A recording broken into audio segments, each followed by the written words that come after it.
I think squirrels have a lot in common with bouncy balls. Both are roughly round, both can jump disproportionately high, and both have really bad memories. Today I wanted to focus on some of these traits by animating a squirrel. I don't really have that much experience as an animator, but I did try to draw squirrels' run cycle before in some simple pixel art for a game jam. Let me go see if I can find the clip. Yeah, here I found the file that I actually had used to make the pixel art animation. This squirrel was the actual one that I ended up using, although this animation had chipmunk markings on it since I kind of liked the chipmunk better. But we had ended up using this squirrel. So it's not too bad, but it's definitely very simple. I really just wanted to see if I could do much better now. I think I will be able to. Okay, as we get into this, I notice now that I've actually finished recording that it cropped it a little weird. This is kind of obnoxious. I wanted to fully see the animating area and then a little bit of the surrounding bits where I'm like changing frames and whatnot. But it didn't really take what I wanted it to, so I'm gonna have to be more careful when I record in the future. Alright, starting to get into what I actually did. Like I had said, I haven't done a lot of animating, so I wanted to start by just trying to get the part of it that I cared about most.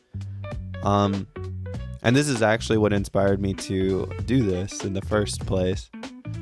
If you watch a squirrel as it hops around, you'll notice that its back and tail form a really elegant looking arc that follows its motion all the way through, and I wanted to be able to capture that. So a lot of the lines that you're going to see me trying out in the beginning are me trying to kind of estimate the arc of the squirrel's back. This I later figured out was not actually a very good way to go about doing this. So as I was learning how I wanted to tackle this problem, I made more and more layers for this animation. And this just let me try and do it in different ways. You'll see this animation of a ball that I made, and I kind of liked it. This was to kind of get a sense for the compression of the squirrel's back half, since that could be easily represented by a sphere. So I did some simple squash and stretch with it and try to estimate where all the different frames would be. And I kind of liked how this had turned out. I should have used something similar to this where I'm using basic shapes to box out what I want. But I kind of just went right back to making more arcs and seeing if I could follow the arc of the ball. As I was doing this, I was a little bit confused, but it was kind of fun to try and figure out how to do this. I had this kind of vision in my head of how it would look when I was done, but I wasn't quite getting there with this process. So as you may have noticed with some of the previous clips, I was messing around with just kind of an arc by itself, and that was meant to represent the back of the squirrel. And I kept on trying to get it to follow the shape that I had been observing and I actually wanted to recreate, but I couldn't really get it to look right. And it makes sense now looking back on this. This is kind of embarrassing, but looking back on it, it makes sense because I didn't have any of the structure in place for what was creating this motion.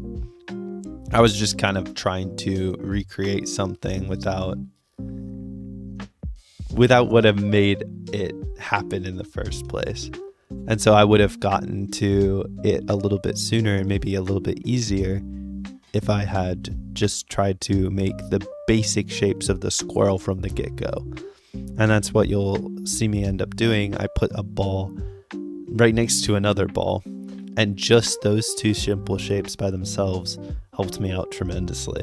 Because the front half just represents the upper part of the torso, and then the bottom one, or the larger one, the back half of the torso of a squirrel. If you even call it a torso, I don't know what it's called. The main body, whatever it is. But yes, that helped a lot. After I had these two circles, these two basic circles, it was a relatively simple matter to get them to space out how I liked and get all the frames to where I liked it. I then just added a basic shape for the tail, which was also pretty easy to do now that I was following this method.